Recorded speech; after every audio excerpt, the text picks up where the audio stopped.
Hello, everybody. It's Daniel back again with yet another D&D Reacts / alignment video coming up on the home stretch for good old Guildmaster Dan and his alignment videos. If I am not mistaken, he actually does lawful neutral, neutral good, and neutral evil, and never actually gets to true neutral. I'm pretty sure I saw that he never actually made the true neutral video. So this is like the last three that will be going on here. I appreciate all you guys coming out here. Of course, if you are a channel member, then you already have access to the neutral good video that is coming up. And you got to see this one here several days ago when I uploaded the when everybody else got to look at lawful evil. So there you go, folks. If you're a channel member, you're going to be a whole video ahead on this series. And I try to make sure that other than Intelligence is a Dump Stat, all the videos come out a little early for the members. But memberships, Patreon, Super Chats, all that stuff goes to helping everything that we do here on the channel in terms of fixing up cars and that sort of thing. So I definitely 100% appreciate that support when you give it to me. And if you don't have the ability or even the desire to support in that manner, like the video. You already hear buttons right there. Click that share button, send it to some friends who might want to take a look at it too, and subscribe to the channel. Let's go ahead and get those subscription numbers up and generate a little passive income to go towards some of these projects. If you like to read, if you enjoy fantasy and sci-fi and cyberpunk and all that kind of thing, but you want to be able to sit down and read a story and then go on about your day and read another one, and you want to have those quick digestible chunks, well, we are bringing pulp back in a big way with Corvid Codex, which paperback copies $14.99, ebooks $4.99, and who knows, I mean, introduce me to your local game shop, maybe we can get copies there too for them to sell. But they're available on Lulu. The links are below. And me and my writers and my artists do all greatly appreciate every last one of you who picks up a copy. And we hope that you really enjoy it. So we're going to get moving right along back here into his lawful neutral video and talking about it. Now, he mentioned the Black Knight before, and he is pushing Black Knight towards the towards this lawful neutral alignment, and I'm wondering why he does that, to be perfectly honest, because it doesn't make sense to me. But let's see what he has to say about it. I think this is going to be one where his being a couple of steps closer to the whole surface level thing is going to cause a little bit of split. So let's see what we got.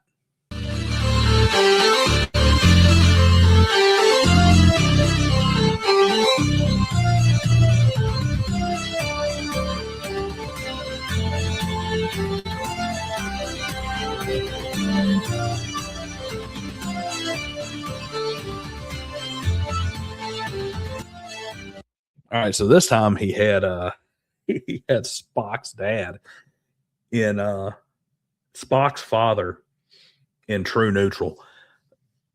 Absolutely 100% not. A Vulcan is going to be inherently lawful neutral to their core. Everything about the Vulcan people is about the maintaining of that society that is built on just rigid logic. That's one thing you got to understand about the everything is logic with the Vulcans is they recognized impulsive, emotional responses as being something that led to strife and damage within their society. So the adherence to logic is just it's a defense mechanism to maintain that society, to prevent war, to prevent strife, to prevent all the rest of it. They're definitely not true neutral.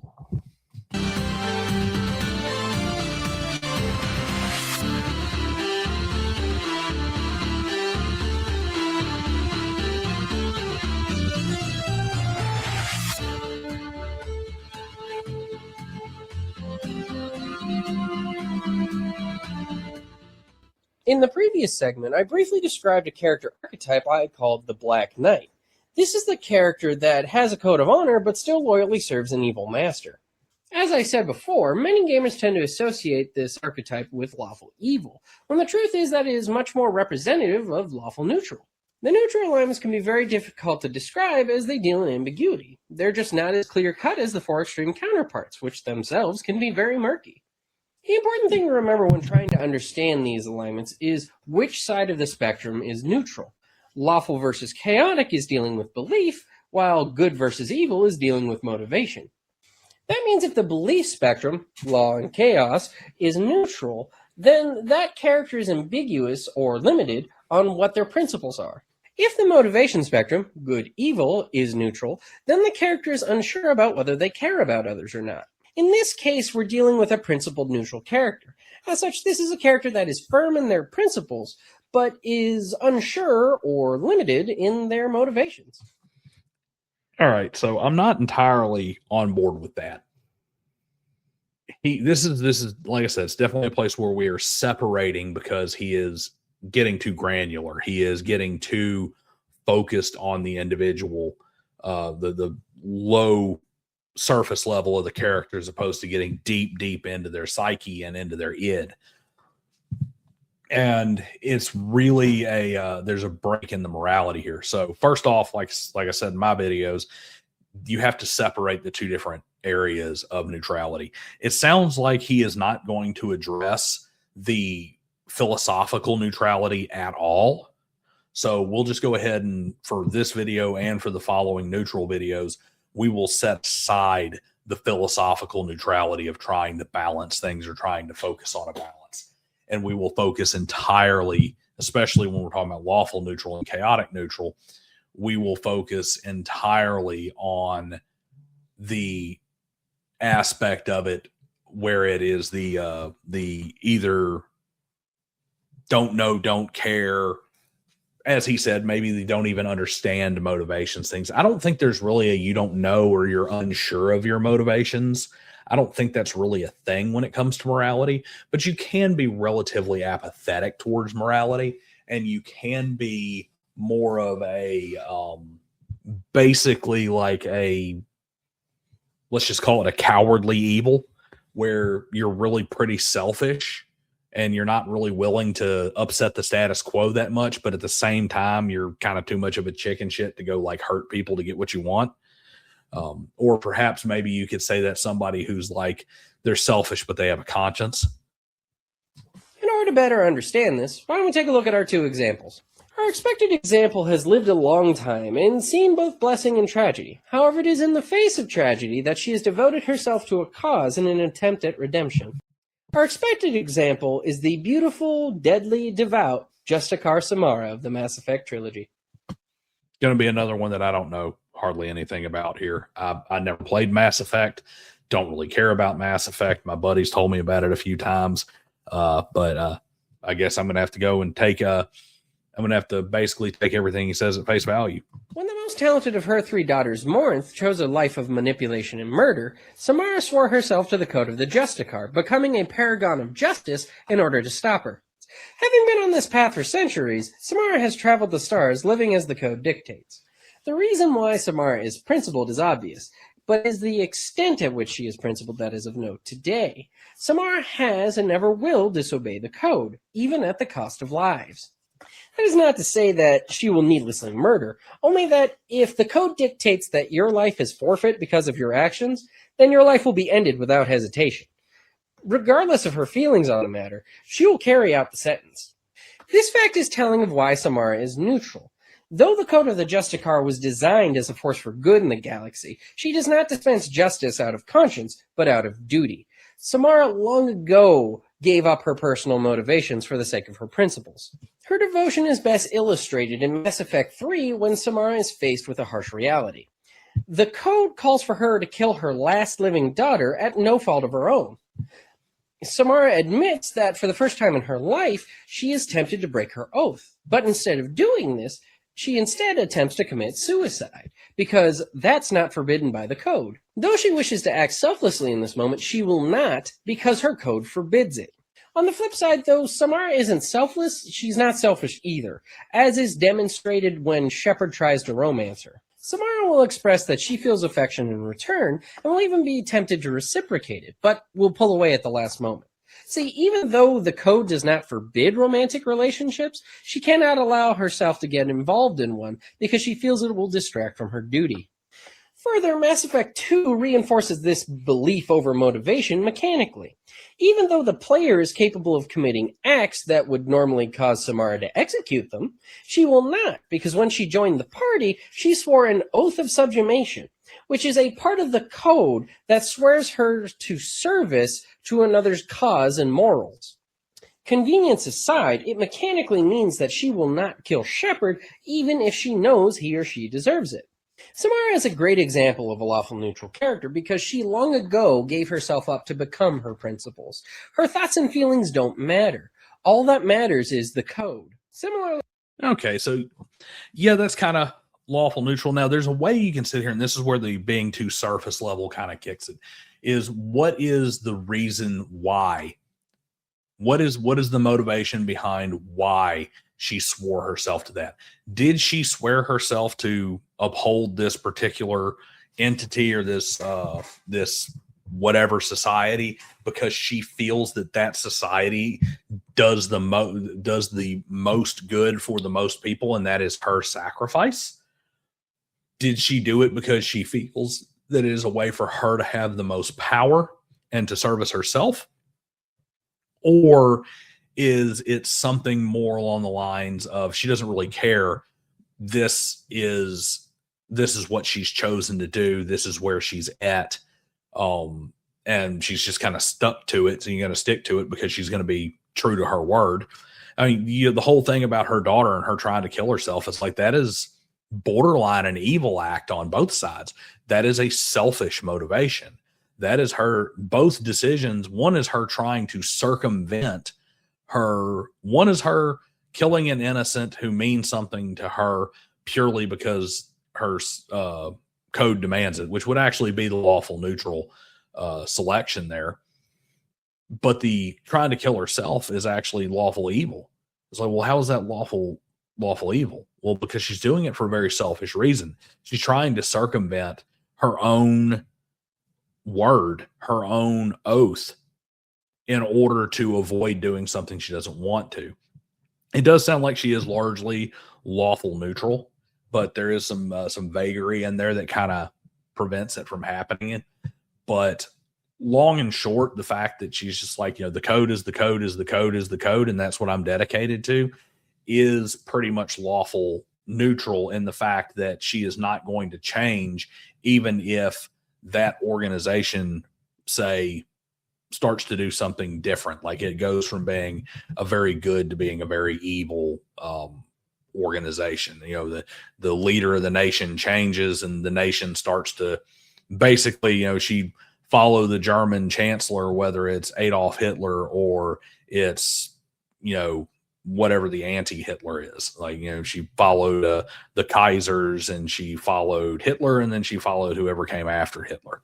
Our next example also demonstrates the notion of principle over motivation. However, in this case, it's less about having given up himself and more about having lost what made him someone. This has got to be Judge Dredd. This example is a man that can hardly be called a man. The loss of friends, family, body parts, and former principles has left him a cybernetic hollow shell, and one with breathing problems at that. Our next example is none other than Darth Vader. Okay, so he's going to go to lawful neutral with Darth Vader. I am going to say that this is absolutely incorrect. I don't know why you wouldn't, on lawful neutral, go straight to Judge Dredd.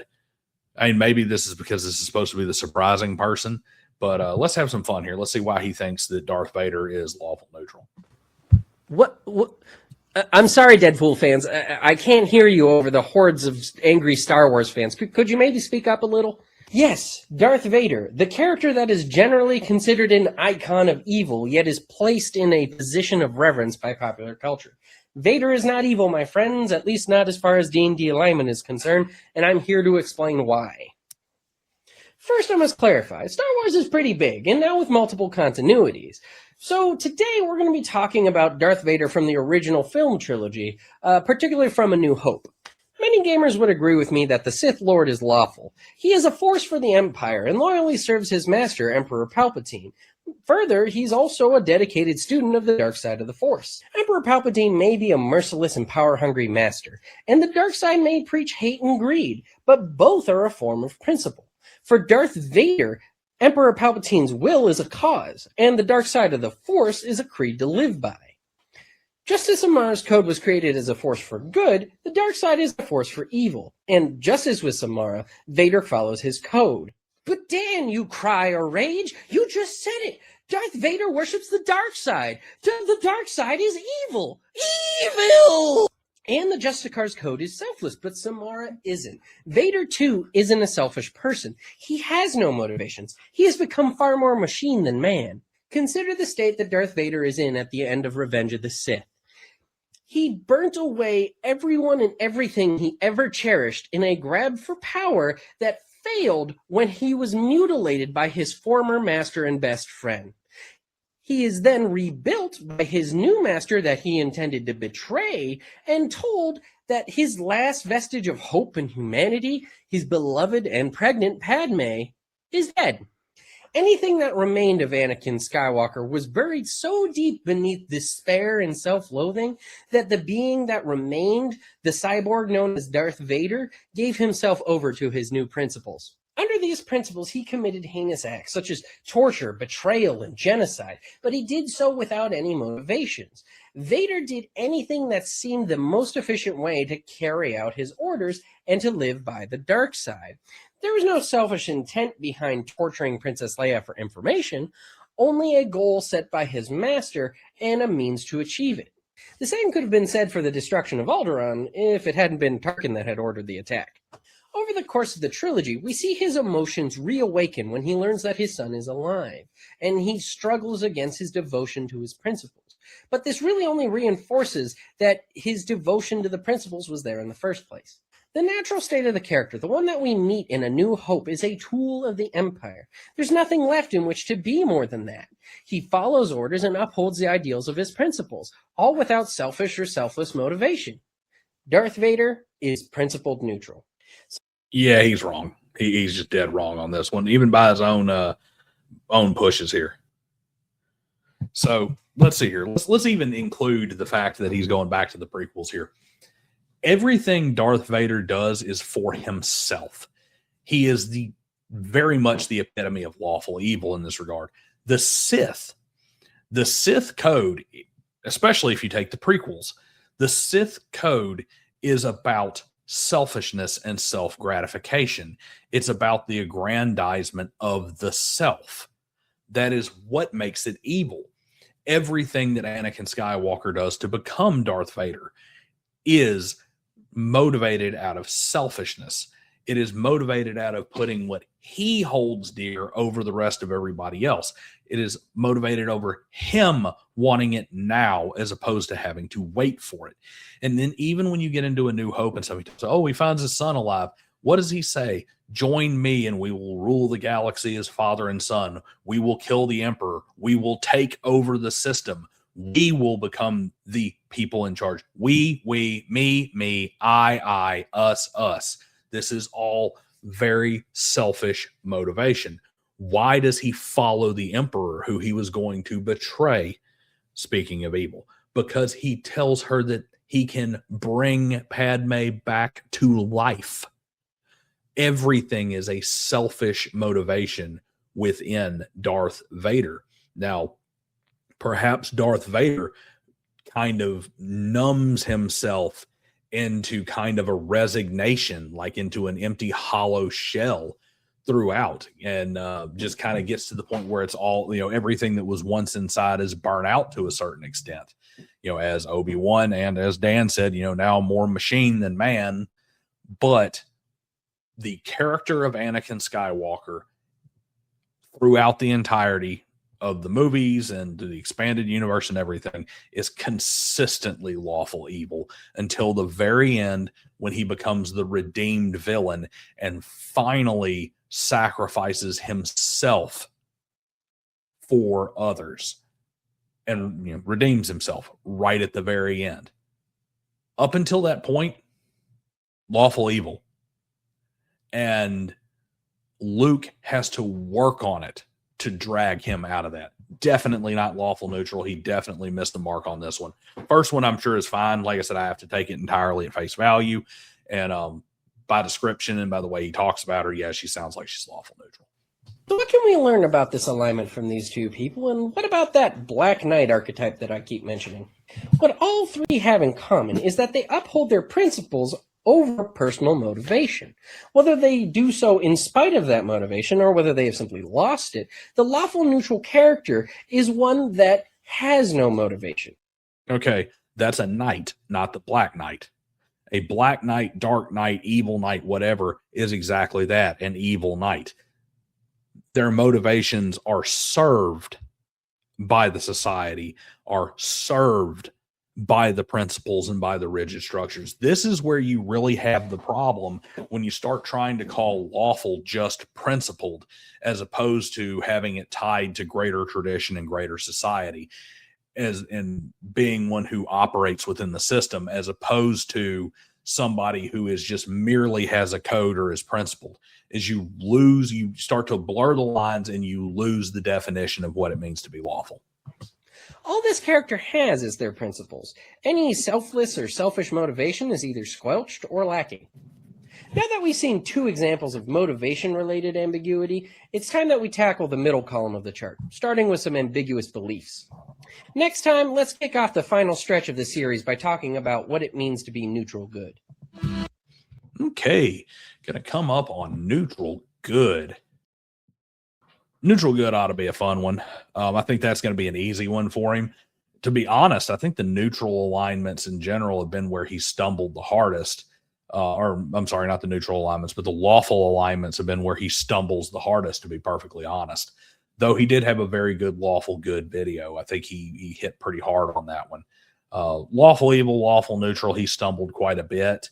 I do think neutrality is throwing him for a bit of a loop.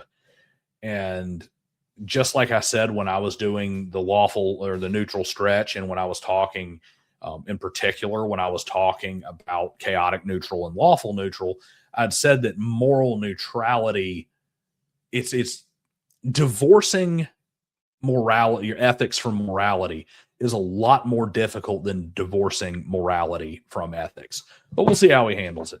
And we'll get on to the next one. See you next time.